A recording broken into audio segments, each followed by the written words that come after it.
السلام نے فرمایا کہ تم میں سے کوئی بھی اس وقت تک کامل مومن ہو ہی نہیں سکتا جب تک میں اس کے والد، اس کے بیٹے اور تمام لوگوں سے زیادہ محبوب نہ ہو جاؤں۔ کیا ہو جاؤں؟ محبوب نہ ہو جاؤں۔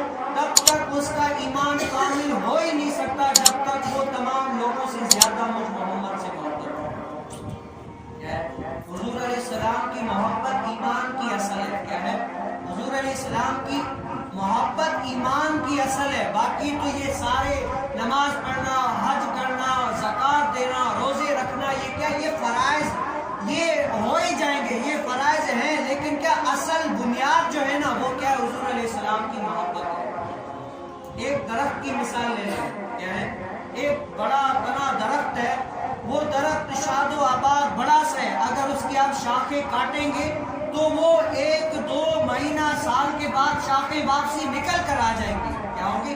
وہ شاخیں نکل کر آ جائیں گی، لیکن کیا اس درخت کی اگر آپ جڑیں کاٹتے ہیں تو وہ درخت بڑھ نہیں سکتا۔ کیا ہوگا؟ وہ درخت بڑھ نہیں سکتا، وہ 1-2 مہینے کے بعد کیا ہوگا؟ وہ سوکھ جائے گا، ختم ہو جائے گا۔ اسی طرح کیا ہے؟ یہ حضور علیہ السلام کی محبت ایمان کی جان ہے۔ کیا ہے؟ حضور علیہ السلام کی محبت ایمان کی جان ہے۔ جب تک حضور علیہ السلام سے محبت نہیں ہے تب تک ہمارے نہ روزے، نہ حج، نہ زکوٰۃ کوئی بھی قبول نہیں۔ اور اسی میں بھی کیا ہے؟ درخت میں سے بھی کوئی آپ نے دیکھا ہوگا کہ ایک کیا ملتے ہیں؟ نقلی درخت بھی ملتے ہیں۔ آپ بازار میں جائیں گے، جن کو رنگ و کلر کیا ہوتا ہے، حالانکہ وہ ہوتے تو اس درخت سے خوبصورت ہوتے ہیں، لیکن کیا وہ نقلی درخت ہوتے ہیں۔ کیا ہوتے ہیں؟ وہ نقلی درخت ہوتے ہیں، ان پر کچھ بھی فائدہ نہیں ہے۔ ان کو کیا پتا کہ موسم بہار میں بارش ہوتی ہے، بارش میں جب ہوتی ہے پھر ان کے ہواؤں کا لطف کا کیا مزہ ہوتا ہے، وہ اس درخت کو نہیں پتا ہوتا کہ نقلی اور اصلی میں پہچان کیا ہے۔ اسی طرح کچھ لوگ ایسے ہوتے ہیں کہ اپنے آپ کو تو بڑا دعویٰ کرتے کہ ہم محبت والے ہیں، یہ ہیں وہ ہیں، لیکن کیا وہ نقلی درخت کی مانند ہوتے ہیں۔ کیا ہوتے ہیں؟ نقلی درخت کی مانند ہوتے ہیں، ان کے دل میں حضور علیہ السلام کی محبت نہیں ہوتی، اور جب تک محبت نہیں ہے تب تک اس کا ایمان کامل نہیں ہے۔ تو یہ مہینہ کس کا ہے؟ حضور علیہ السلام نے فرمایا شعبان میرا مہینہ ہے۔ کس کا ہے؟ شعبان المعظم یہ کس کا مہینہ ہے؟ یہ مجھ محمد کا مہینہ ہے۔ اور اس مہینے کی تمام مہینوں پر فضیلت ایسے ہے کہ مجھ محمد کی فضیلت تمام مخلوق پر جیسے۔ اور اس رات میں اللہ تبارک و تعالیٰ جو ہے نا ہر کسی کی تقدیریں لکھا کرتے ہیں کہ کون کتنا جیے گا، کون کتنے حج کرے گا، کون کتنا اس عمر رہے گا اللہ تعالیٰ اس دنیا سے، کہ کون جائے گا۔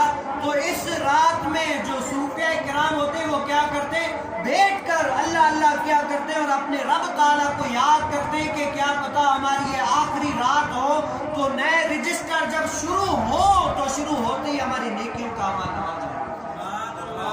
کیا ہو جائے؟ نیکیاں ہمارے اعمال میں لکھی جائیں، تاکہ جب ہمارا آخری وقت ہو، شروع سے ہو، تب بھی کیا ہو؟ نیکیاں لکھی جا رہی ہیں۔ کیا ہو؟ نیکیاں لکھی جا رہی ہیں۔ تو میں اور آپ اس مہینے میں کیا کریں؟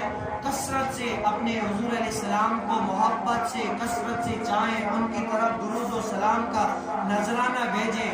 میرے نبی پاک صلی اللہ علیہ وسلم نے فرمایا کہ اس رات کو بنی کلب کی بکریوں، یہ عرب میں ایسی بکریاں تھی جو مشہور تھی، فربا بھی تھی، اور ان کے بدن پر بال بھی زیادہ ہوا کرتے تھے۔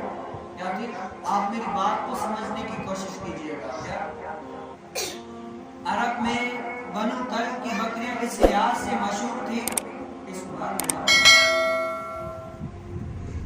عرب میں بنو کلب کی بکریاں اس لحاظ سے مشہور تھی کہ وہ فرما بھی تھی اور اس میں بال بھی زیادہ ہوا کرتے تھے۔